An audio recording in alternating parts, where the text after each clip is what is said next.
So I'm very happy to be speaking to Louisa Rosenheck today.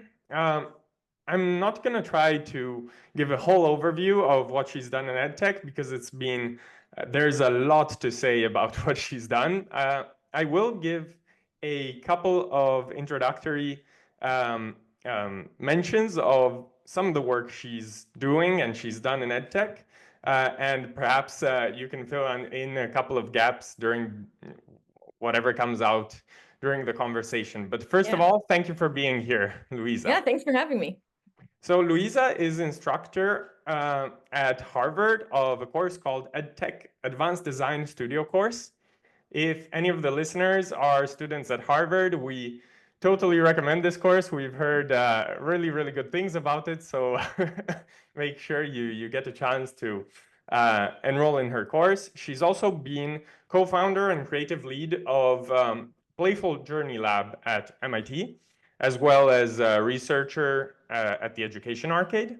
And that was for how many years again? Oh, I was at MIT for more than 10 years. So yeah, long time, a lot of interesting projects there. And very interesting work at Kahoot as well as director of learning design.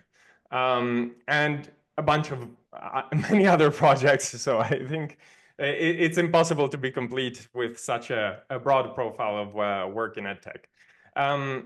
Thank you a lot for joining me. And I'm very curious to ask you, first of all, about the work you've done in inclusive design.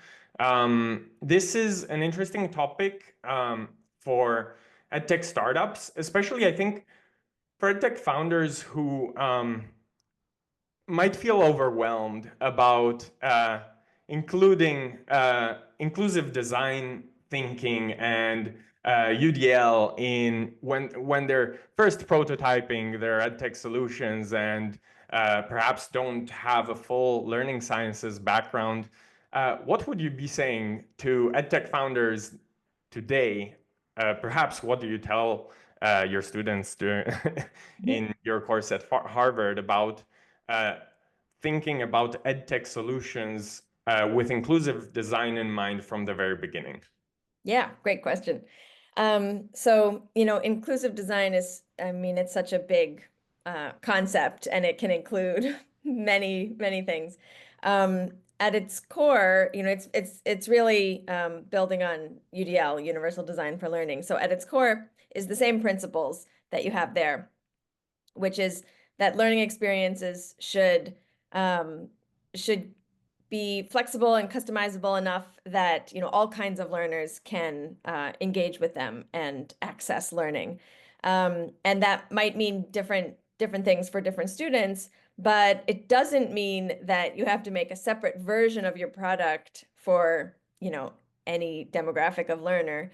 It really is about designing in a way that is flexible or gives options. And all of that is really the same thing as, having more student voice, more students able to, choose how they want to learn and how they want to demonstrate their learning according to how they feel most comfortable, how they feel they best can do that, and valuing every student's different way of thinking. So that is also basically what we know about good learning, that it should be, student-centered and flexible. So I think the main concept of inclusive design is that, you want to design something that can work for a lot of different kinds of students. It's not necessarily focusing on one type. And in order to do that, kind of big picture, it's always a good idea to design for the margins, which means, in whatever you're doing in terms of user research, code design, which I can certainly talk more about. Think about the people, learners, educators, whoever the stakeholders are. Think about the people whose voice is usually not heard, usually not included. Because if you design something that works well for them, it's very likely to also work well for everybody else. And that is really the idea of UDL too. What could be a couple of examples of those students on the margins? Yeah, so a lot of times it's students of color. students who, historically traditional schooling has not served them well. It can also be neurodivergent students who, school has traditionally had this sort of one size fits all model. Like everybody's learning the same thing, they're supposed to keep up at the same pace. There's one right answer, right? And for any student, but especially for neurodivergent students, they don't all think in the same way. They're not all going to be able to demonstrate their learning in the same way. And then in traditional school, that makes it look like they didn't learn or they weren't smart, which is just not the case. So there are, many marginalized groups. And so one part, when we think about advice for startups, how to think about this is, although, we want to serve everyone, and that can feel very daunting, but it's also fine to, pick somewhere to start.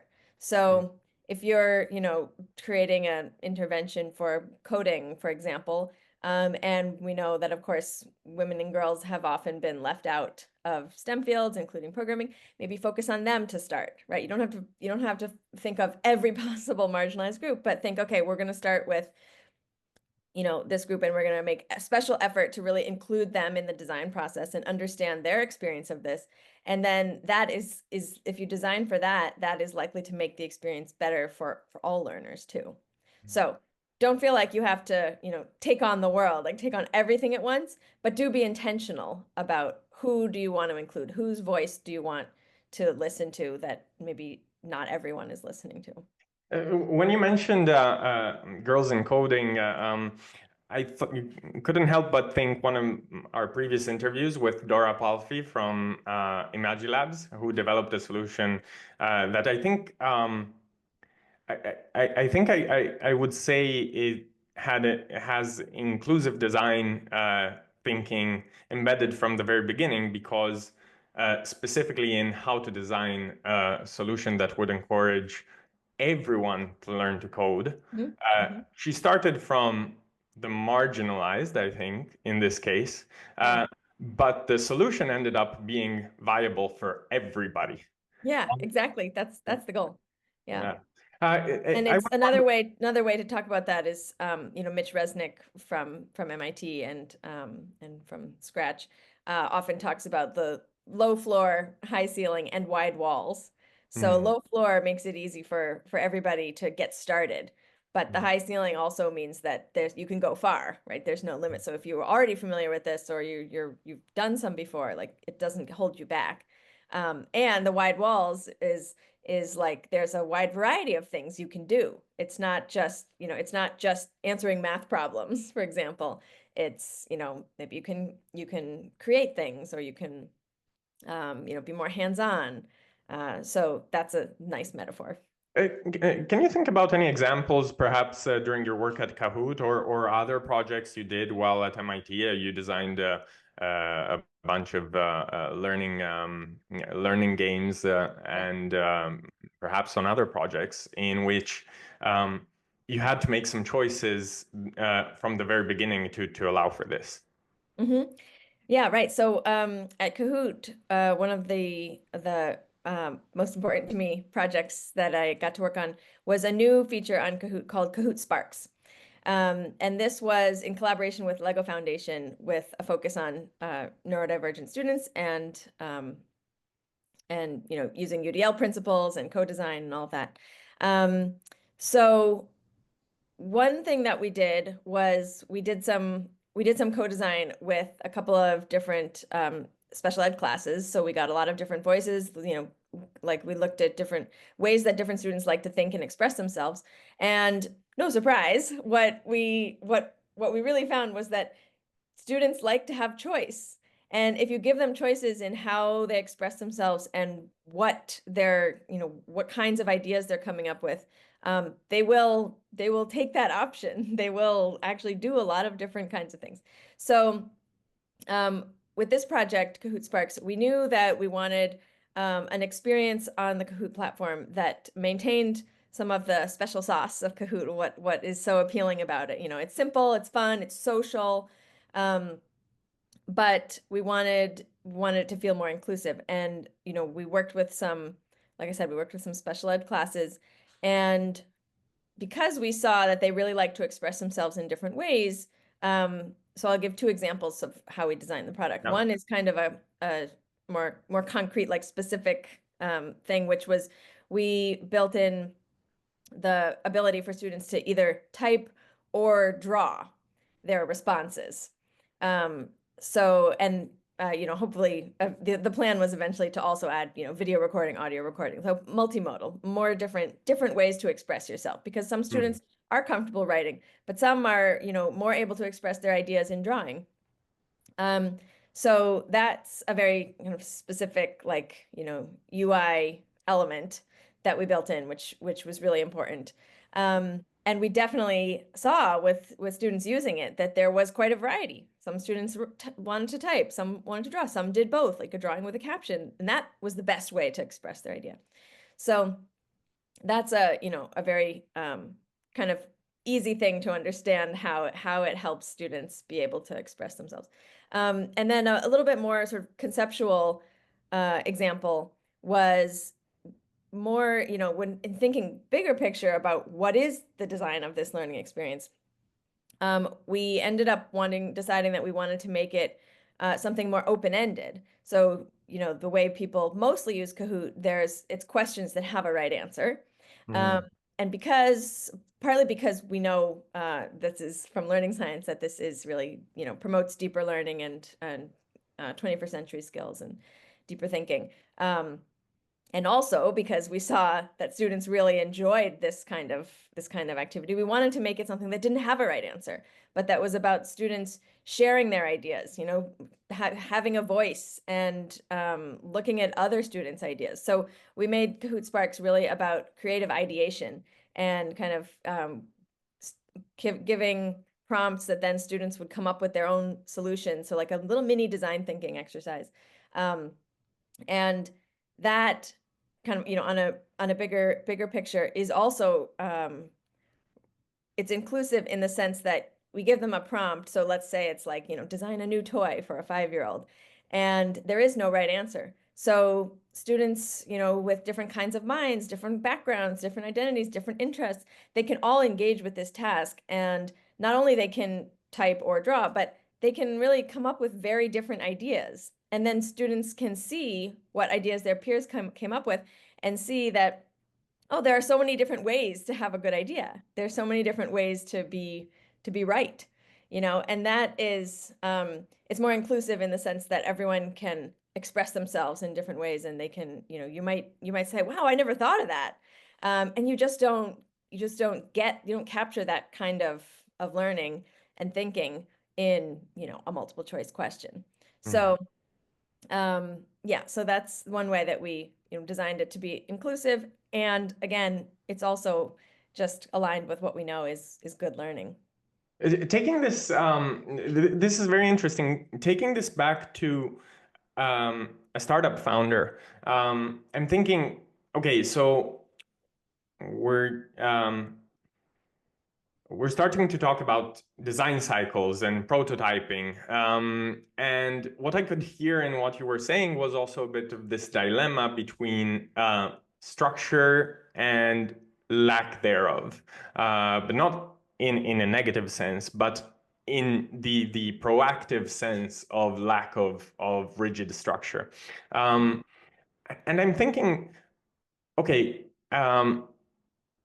in whichever kind of startup EdTech solution that a founder might be developing, within a setting of co-design in which it is possible to have students to try prototypes out with, which we can go back to, because that's not always so easy, but the facilitation of making this happen is yet another topic. So supposing the optimal scenario in which this is possible, what kind of first prototype do I actually bring to the students? I mean, if it's too structured, then perhaps I'm not allowing for exactly what you were trying to say, which is then what leads to the possibility of realizing,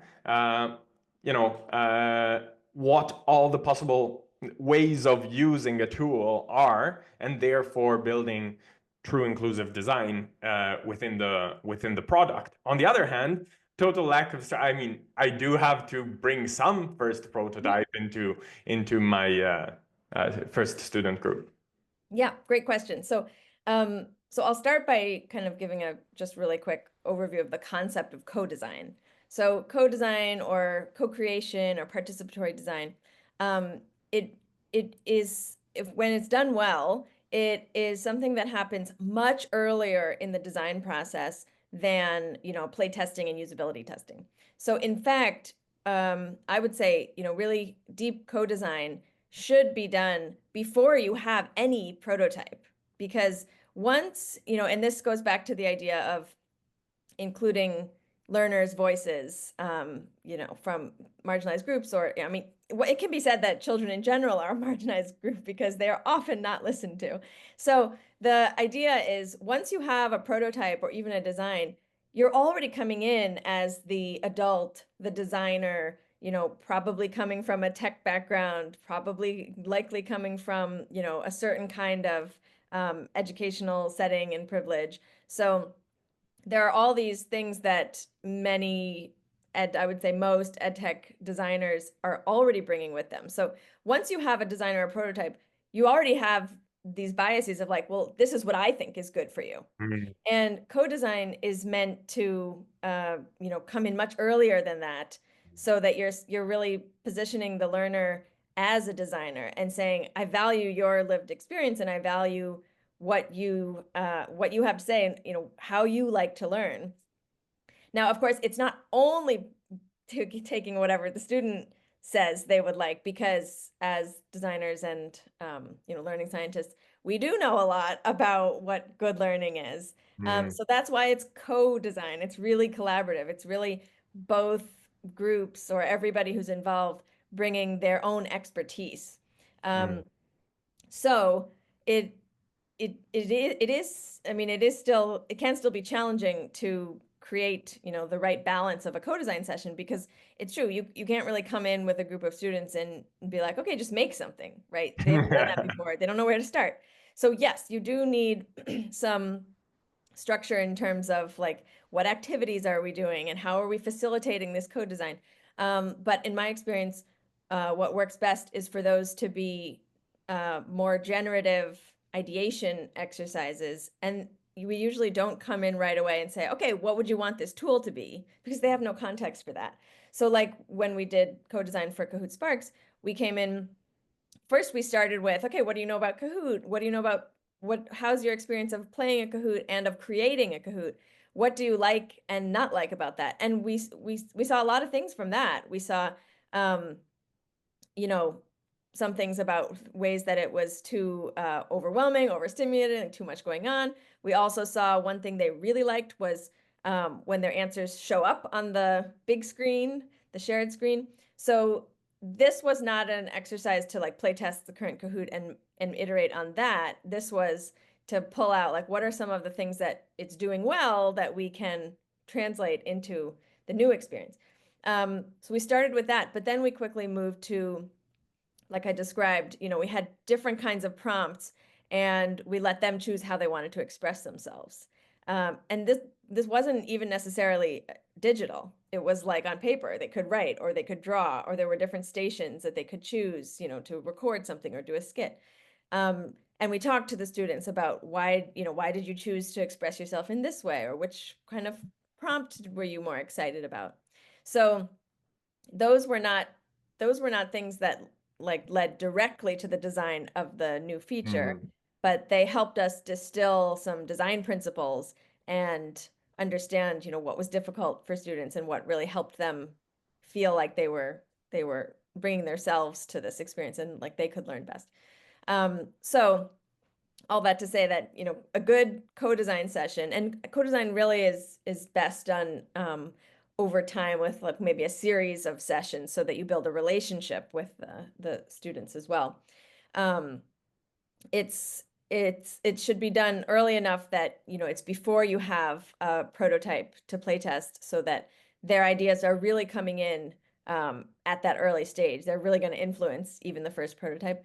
But of course, balanced with some structure, some, ways to elicit their thinking to get their rich ideas. Because with anyone, if you just ask them, what should I build? Or how do you like to learn? It's hard to answer that. So one other approach to co-design that I always recommend is to be playful. Playful learning and, playful design and any kind of play. It helps people be at ease and kind of try on new identities, and kind of open their thinking because they know it's low stakes, and they'll be more willing to try new things. So different kinds of playful activities can also be more generative to get new ideas and understand students' experience. This leads me to think about, I think there are a couple of, a number of EdTech consultants and EdTech space workers who are backing up, and perhaps in a style of first principles thinking, going back to the theory and resurfacing kind of pedagogical theory, and kind of trying to use that as a lens to make choices between EdTech tools and the right EdTech tools for the right situations. I spoke to Fiona Aubrey-Smith about this before. And I'm wondering, considering pedagogical theory when behaviorism, constructivism, social cultural theory, is this process of co-design that the way of kind of structuring this process of co-design that you're talking about, do you think it's also effective in not embedding your own beliefs of what learning is at core from the very beginning? And in that sense, kind of doing inclusive design from even when it comes to what is your own personal theory of learning? Or do you think to some extent that is impossible to totally erase, kind of some embedment, some embedding of one theory or another of theory of learning inside an EdTech tool? I think it's never possible to erase all bias. And in fact, in co-design and in design in general, I wouldn't even say that that's the goal to get rid of bias. But that's why I like the emphasis on the collaborative, Yeah. so that you're getting more perspectives in. I mean, when I start a project with a design process with some co-design, like I said, I hopefully don't yet have a specific idea of what I want to build, of the solution. But of course I do have an idea of to some degree of the pedagogy behind it. I mean, given my background and what I believe in, I wouldn't I probably, I mean, sometimes I do all kinds of different projects, but the ones that, I really care about the most, I'm not coming in intending to do something traditional and create like a gamified test. That's not my kind of, the genre I really care about. Yeah. So of course I'm coming in with my background knowledge of what learning science says is good for learning, constructionism and student-centered learning, a little bit of project-based learning and inquiry learning sprinkled here and there, all of that.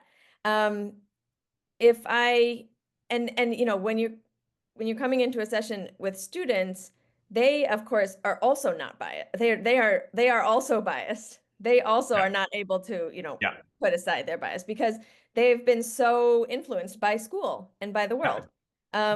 So it is, you think of children as they will just be completely open and like come up with new ideas, and they are able to, but you have to create that environment, because very often you come in and do something with students, and what they come up with first often looks very much like what school looks like, Yeah. because that's what they know. And if you're telling them we're doing something educational, they assume that's what you want, right? They think, Yeah. okay, well then it should look like a quiz. So if I tried to like leave my own beliefs aside and not bring those into the conversation, very likely it would still perpetuate traditional pedagogy, I because it's understand. just very hard to change your mindset. Students have been told, even in elementary school, even just those few years of school, they've been told this is what learning looks like. Mm. So in fact, there's to do good co-design and to create any educational intervention and ed tech tool that is really transformative, there's really a lot of unlearning that has to happen to go beyond what we think learning should be. Mm. And so yeah, it's can be a challenge and also Yeah. an opportunity. So that's Yeah. also where like relationship building comes in. So you're telling them like, I think of things that have been really engaging to you, or what do you like to do outside of school, and bring those things into your design ideas too. How about measurement after implementation? Just in general, like Uh, what do we yeah, measure? what I'm wondering is measurement within the design cycle. When to start trying to get the initial. Well, you're constantly getting data points, of course, but when to introduce some level of educational measurement and Mhm. impact evaluation to Sure. the solution you've developed up until a certain stage. Uh, Yeah. Yeah, well, it's a very big question. I mean, there are so many kinds of evidence and so many ways to measure something, from, um, very like anecdotal and casual all the way to, serious studies. Um, and of course, the way a lot of experts in the field are talking about it now is like an evidence portfolio, which definitely mm, it should be. So I could talk more about kind of once you have a tool, you have a product and you're implementing it in schools, the way you measure that. And there's both kind of measuring student learning and outcomes, and there's also sort of evaluating the tool. There's overlap, but they are kind of different lenses. So there's all that. But for right now, I'll talk a little bit more about measurement or evaluation like earlier on in the process. Um, so I think, when all you have is a like lo-fi prototype, it's very hard to put that out and get, quantitative measures on our students' learning when mm, you've done like a casual play test. mm, Um, so that can't really be expected at that stage. mm, Um, One way that I like to think about this is to um, set some success criteria. mm, Uh, and those can really come out of the code design at times. mm, So, like I said, you go into the code design with the designer's background on design and learning science, and the students have their experience and their identities. And from all these activities, you can distill out some design principles, and also some success criteria. So, for example, in this Kahoot Sparks project, um, some of our success criteria were things like we want students to like we want students' responses to result in like qualitatively different kinds of mm, things, right? We didn't yet know what the prompt would be, what the format would be, what the interaction, the UX interactions would be. But we thought, okay, whatever it is, we want it to allow students to come up with really different things. And another one I think was, when you implement this in the classroom, we want to see some surprise and discussion about each other's responses, each other's contributions, right? yeah, So we yeah, wanted the experience to highlight these different ways of thinking and value that different students have different kinds of minds. Okay, so these were some success criteria. that, are aligned with UDL and aligned with ideas in student-centered learning. So that's why we valued them. And then we were able to look at we did a lot of rapid prototyping. So we made like, I don't know, 8 or 10 prototypes of different kinds of interactions, different kinds of little games that might be, the idea that we were going to build. And so it's not like we could do a study and collect, learning outcome data on each of those little prototypes, but we could, when we just play tested those with teachers in their classes, we could see, okay, did students come out with different ideas, or are they all kind of similar? Are they all kind of in line with each other? Did it lead to student discussion? Did they have aha moments, or did it feel like it wasn't generative, or they, kind of all said the same thing? Yeah. So looking at these, and this is also kind of a self-check, right? Like as you go along, you kind of look back and say, okay, this is the kind of learning we wanted.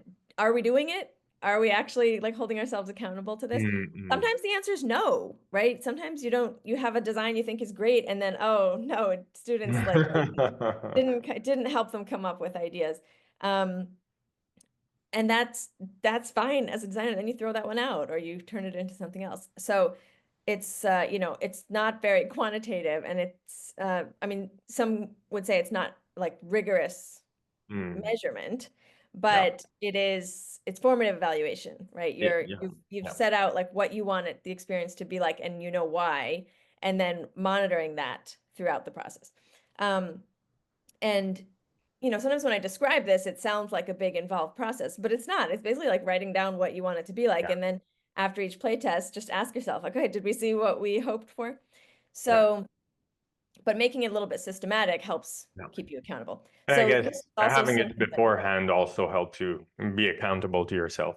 Right, exactly. So this is something that, even startups who have small teams and don't have a lot of time, they can definitely adopt this approach too, and helps keep you true to your values and your mission for learning.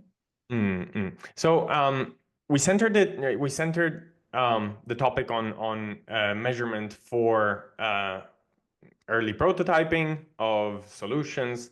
Now let's remain on measurement and impact, but bridge this with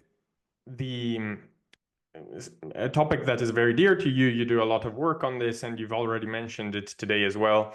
21st century skills. Educational measurement up until today has been has not involved all of the skills that we're identifying as very important for the coming decades.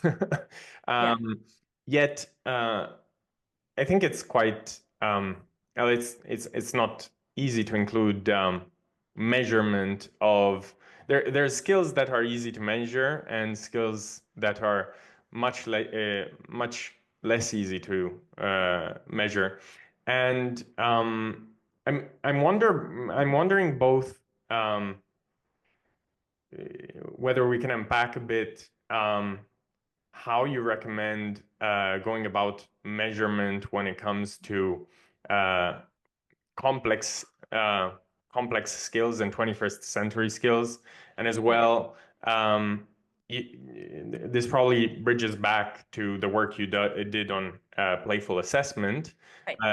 So not only on what metrics, definitely I would like to ask you about metrics, or what kind of, whether we call them metrics or kind of identifiers to highlight and to look for, but also the methodology, because you've done a lot of interesting work on playful assessment. So namely not thinking about assessment in a different way than typical summative exams. So both what to look for and how to measure. What's your thinking on both at the moment? Yeah, it's so important. So first of all, just to say, like, what are future ready skills? There's a million names for these things. 21st century skills, the 4 C's or the 6 C's, soft skills, transportable skills, human skills, whatever we want to call them. I often use the term future ready skills. So, I mean, this is where there's like such a disconnect between, schooling and the current state of the world, because obviously it's easy to see. I mean, we've been saying this for years, but it's even easier to see now that with, with so much AI everywhere, and it's going to be in all the tools that people are using in the future, they need these kind of more human skills. They need these critical thinking and higher order thinking skills, much more than they need content knowledge and procedural skills. So I think everyone, can see that, but still, schools are still, the vast majority are teaching in a pretty traditional way. And along with that, most EdTech tools are also, they're teaching standards. And of course they are, because that's what schools are asking for. That's what they need. Yeah. But all of this doesn't really serve to prepare students for the future. So future ready skills are super important. And there's this, of course, problem that we tend to value what we can measure instead of measuring what we really value, which is as you just said, some things are easier to measure. Content knowledge and procedural skills, they are easier. You can have a quiz. Yeah. You can look and see if students got the right answer. So we end up centering so much of our education system on that. And of course, there's all the history of in the past that was what people felt was important. But how do we change that now?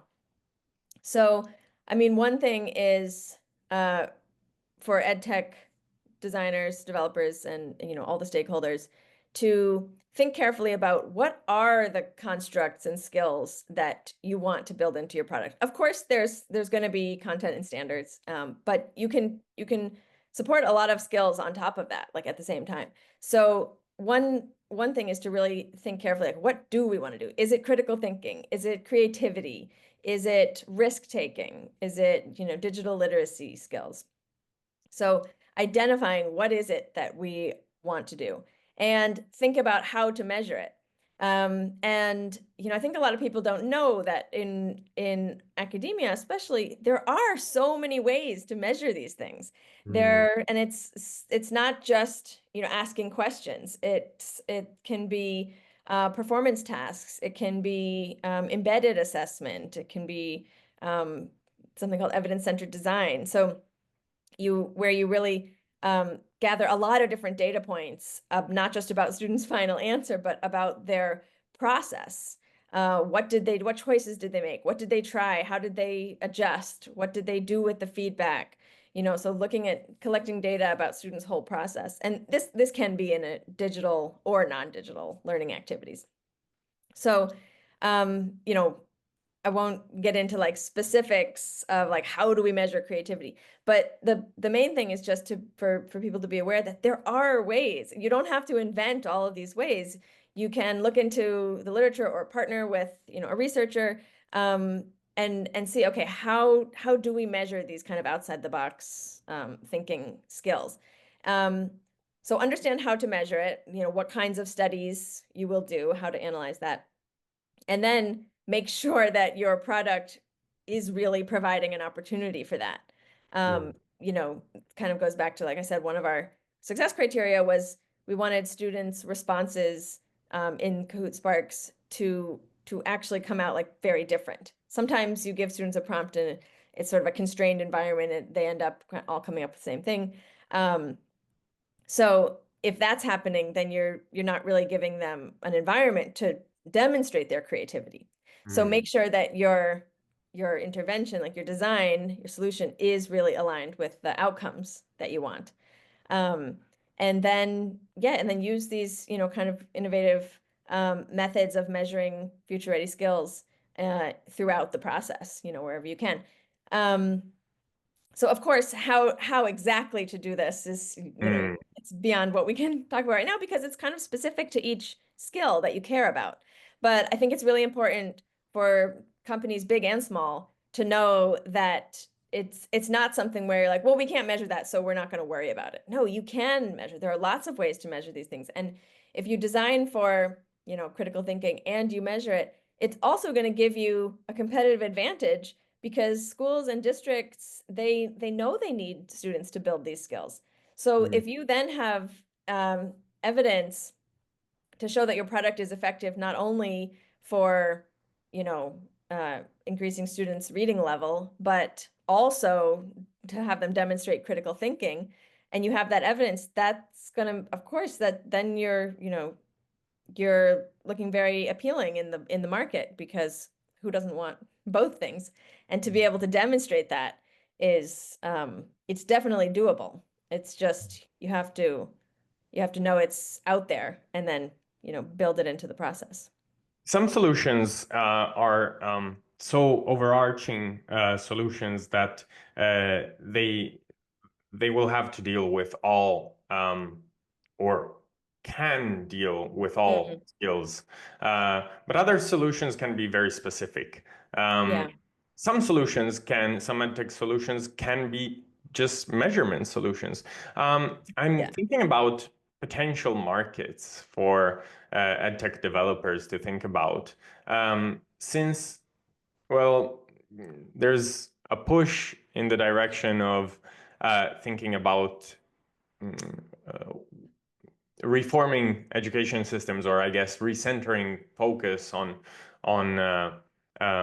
future ready skills. I'm wondering whether this is going to open up markets for EdTech developers to um, uh, provide solutions for needs that were not felt until yesterday. And I'm wondering, do you think there are solutions that you've envisioned, whether actually developing them, prototyping them yourself from a researcher's position, but that were not then implemented in the market, or perhaps you did not get to develop them, but you did think about them and thought, wow, this is something that I would expect the market to have developed upon, but actually no, I don't know of any solutions that majorly target this this specific skill or specific measurement or specific whatever area of EdTech. Yeah, are there any such areas that you're kind of thinking something can be done about this? I don't know why it's not out there yet, but something can be done about this. Yeah. I think there's a lot of potential to do this. So, kind of with your question about are there approaches and kinds of tools that could be built that haven't yet found their market, but that, hopefully will soon. I think there are a lot of kinds of things and but what needs to happen, this is one of the important barriers I see, is we need to have like in parallel EdTech developers and providers developing solutions that support more future ready skills and work to show evidence of those. And at the same time, we need schools and districts to be demanding those Mm. because I really see this, Mm. companies aren't going to do more innovative kinds of learning if schools aren't demanding it. And at the same time, it may be that schools, purchasers are not demanding it because they don't see it out there. They don't quite imagine what would that look like? What would that be? And what happens is, from my point of view, what we're seeing with AI, so AI is, of course, a very powerful technology, but it's mostly being used to perpetuate traditional pedagogy, Mm. right? There's a lot of AI tutors out there now, and mostly they're tutoring students and trying to teach them the same content knowledge and the same standards that we were already doing. And I'm not saying that that shouldn't exist if if AI tutors really can help students, meet standards, then great, do that. But that's not transforming learning. So just to say, even advances in technology and these cutting edge technologies, that alone is definitely not enough to create a market or create more solutions that address this need for future ready skills, for more deeper thinking, higher order thinking skills for students. So it's a shift that needs to happen, but it has to come from multiple directions, at the same time. Like schools have to be able to imagine it and ask for it and be ready to pay for it. And vendors have to understand what it is. Why is it different from traditional learning? Show its efficacy and help schools see why they need it. So, it's a complex system. School ecosystem is very complicated. Um, so yeah, so I would say there's definitely a lot of potential for solutions that um, support and facilitate building these skills and measuring them. Um, and it's a combination. Why are they not out there yet? It's a combination of things, but I think ultimately kind of comes down to so many people are just stuck in this outdated idea of what learning is and what it should look like. I think when you were mentioning about the potential of AI in EdTech tools, the possibility of discussing with a chatbot your thought process. I mean, this in and of itself gives a lot of opportunity to work on future ready skills and and to further develop upon not just basic rote learning, but deeper learning. I do think some solutions out there, in fact, not necessarily edtech solutions, but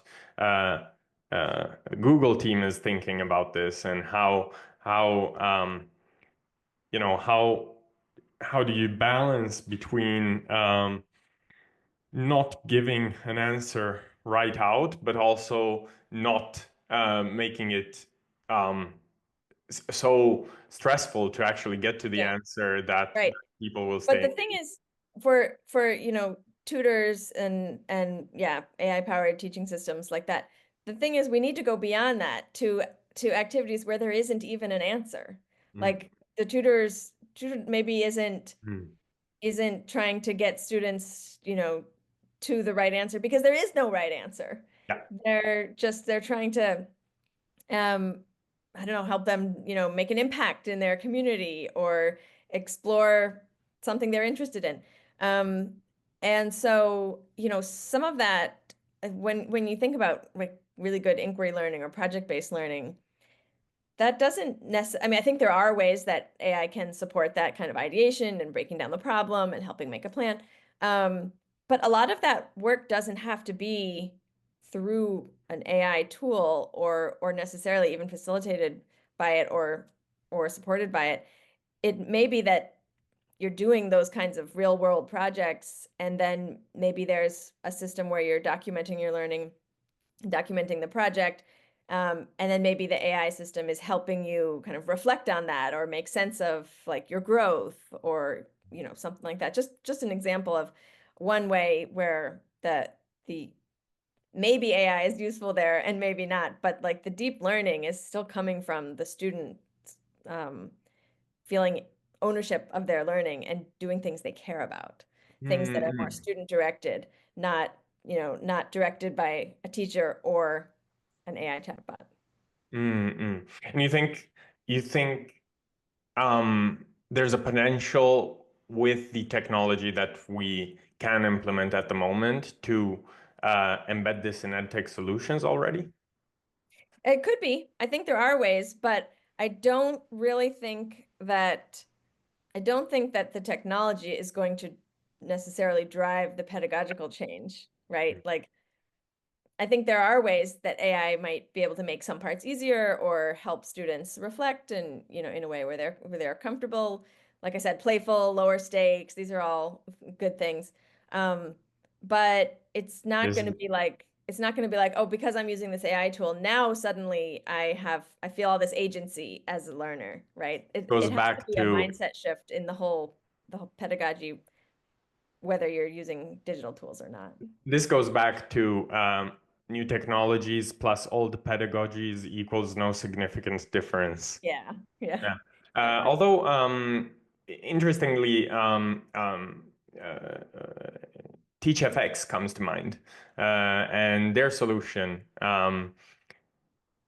is interesting from the moment that it allows teachers to reflect upon their teaching and therefore to reflect upon their pedagogy. So I Yeah. think that's an example of an EdTech solution that, while not driving pedagogical But it's change, supporting it. Yes, I definitely think that EdTech can support and facilitate that kind of mindset shift and that pedagogy, maybe help teachers be more comfortable, help students understand what they can do, what's out there. So I think, yeah, I think it's an important distinction. The technology is not going to drive the pedagogical change, but it can make it easier. It can be encouraging. It can be a reminder.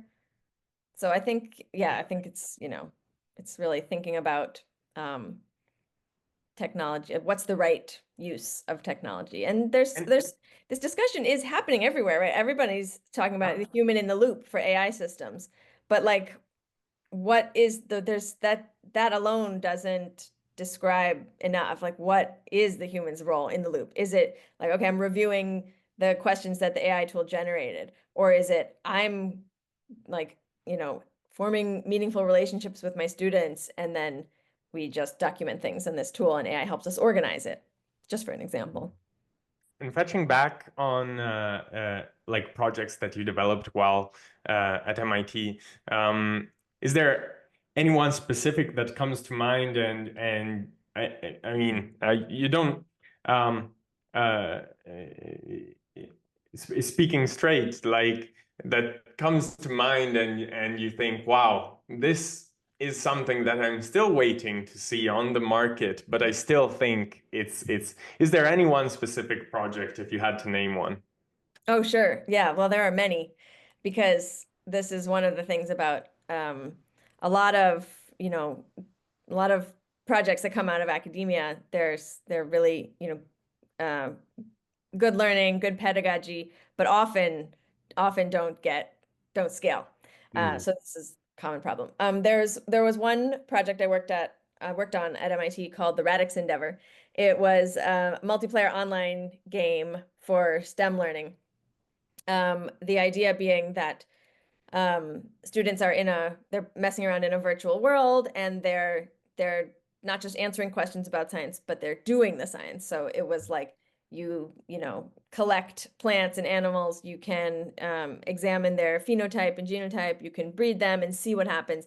And then there are quests and challenges where you kind of know what you need to do, but you don't know how to do it. So there's this uncertainty. You have to explore and like figure out what to do. And so, this kind of game, where students can really explore and kind of take on the role of a scientist, I think there's still so much potential for this kind of thing, but it's not easy to fit it into a school day, right? The kinds of games that get more adopted more widely in schools are schools games where maybe it fits in 10 or 15 minutes. You play it, you've practiced a skill, and you're done. Mm. And those games can be good too, but they don't necessarily build this kind of arc of inquiry and exploration and like meaning making and collaboration that a longer form game could do. So, and these kinds, the kind of game I'm talking about, the way the Radix Endeavor was, it doesn't even require cutting edge technology necessarily. It's not technically Yeah. difficult. It's really just more the challenge of the mindset shift in pedagogy of, letting kids loose in a game where maybe the teacher doesn't know exactly how things work. Mm. Can't answer every question, but students have to work together, figure things out with each other, in that virtual world. And then maybe maybe add to the world, maybe build their own systems in the world, or other things, other And kind of what had constructive. you, what was that? Sorry. The other, that games can also have this sort of creative constructionist experience as well. Mhm. And what was some of what you observed out of Radix in students? I imagine how big of a chance did you have to implement this for how long, and what did you Mhm. observe after doing that? Yeah. Yeah. So we implemented, I can't remember exactly the pilot period. I think it was about a year. And so there were a lot of teachers using it in their classrooms that we collected feedback from, on a like a lighter touch. And then there were a handful of classrooms where we really observed them closely and interviewed the teachers a lot. Um, one of the major findings from that, which applies really to all kinds of ed tech experiences, was it how like the level of learning, like what kind of deeper learning students were experiencing depended a lot on the implementation of the teacher. So if the teacher said, okay, we're going to play Radix for 15 minutes 3 times a week in class, then it was basically trying to fit this inquiry-based game into a traditional school model. Yeah. And so then you have the challenge where, like, okay, students finally get in there, they remember what they were doing, they start exploring, and then time's up. So that was a challenge. And also we saw a lot of times, students would, maybe the teacher would be like, okay, we'll play it in one class period this week. And so students would get in there, and then they would be like, well, what do I do? What do I do? Is this right? Is this right? Why is it saying this? What do I do? And the teacher would be trying to go around answering all the students' questions, but couldn't really do it. So then it feels like it's not feasible, but it's because they're sort of trying to shoehorn it Yeah. into a traditional school model. So the implementations that were much more successful were where teachers already were looking at it as more of a project-based kind of experience. So like the teacher was like, I am not the authority here. You guys figure out the game. And if students would come ask them, what do I do? They would do, 3 before me. So make sure you've asked 3 other people before you ask me what to do. Or the teacher would say, I don't know. I don't know how this works. How can we figure it out? What's your thought process? And kind of facilitate in that way. So teachers being comfortable not being the authority, but helping students figure out how to problem solve, and just really creating this classroom culture where you don't expect there to be one right answer. So like in the game, there isn't one set of things you need to do to get to solve a problem. There are different ways to get to a solution. So having that mindset.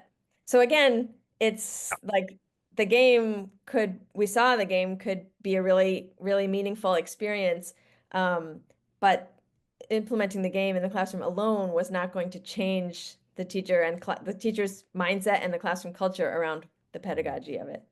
Did you try in any way or have any chance to try to intervene on the pedagogy behind it? We did, yeah. So with the teachers that were participating in the pilot study, we had a whole series of PD sessions with them, and the PD, was about what is the game about, what's the point of this, what's the content in the game, how do you play the game, but also, and really even more importantly, was this mindset of like, let your students explore, give them time to explore.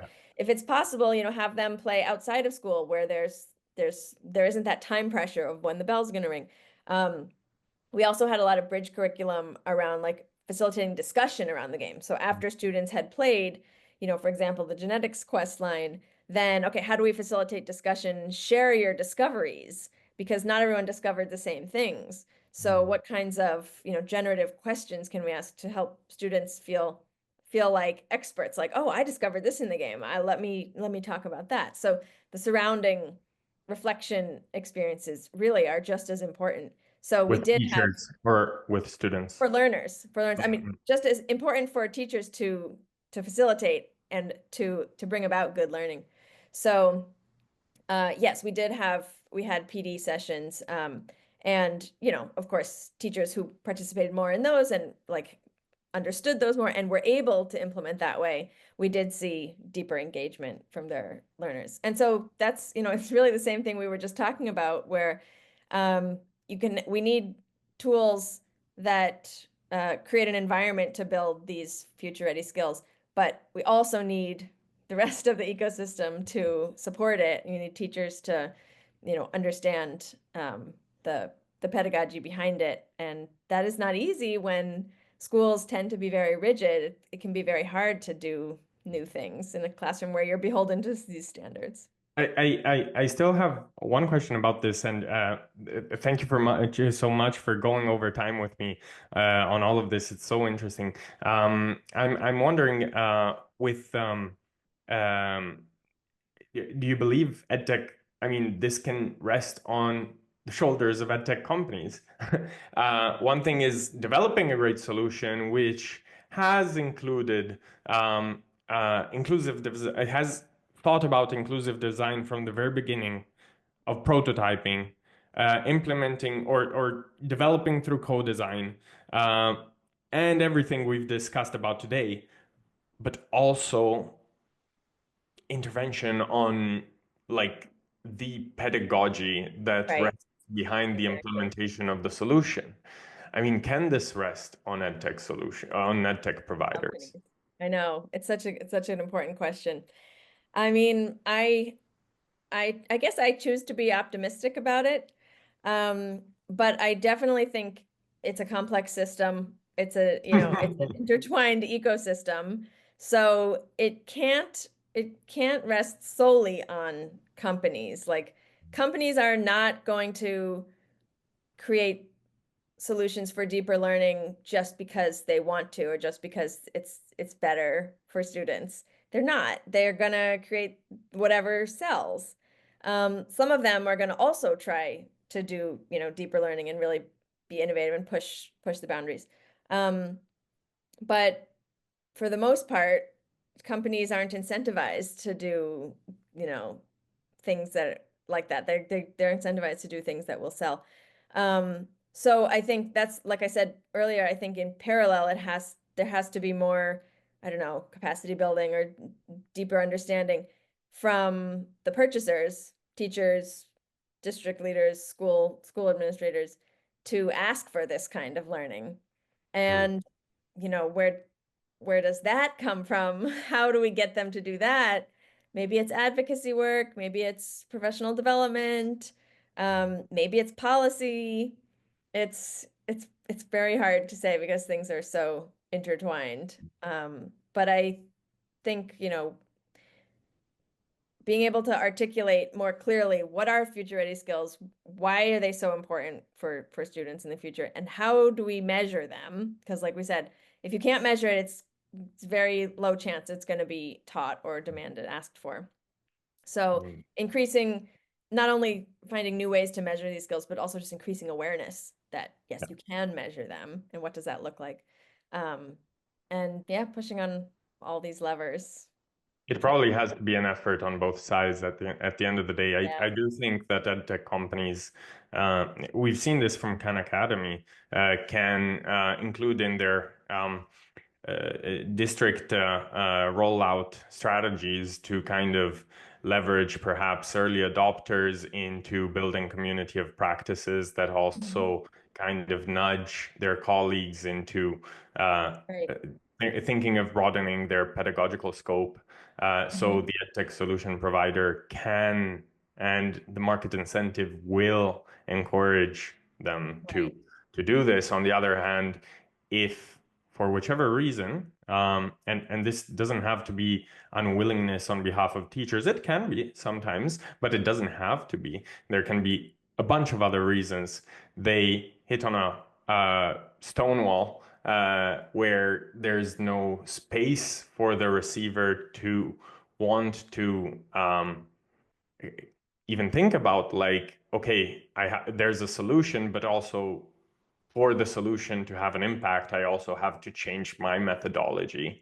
And Mhm. or better, for my like what new methodology, what new pedagogy is possible in the classroom thanks to certain technological advancements and this kind of reflection on the other side. I think both sides are kind of necessary Yeah, definitely.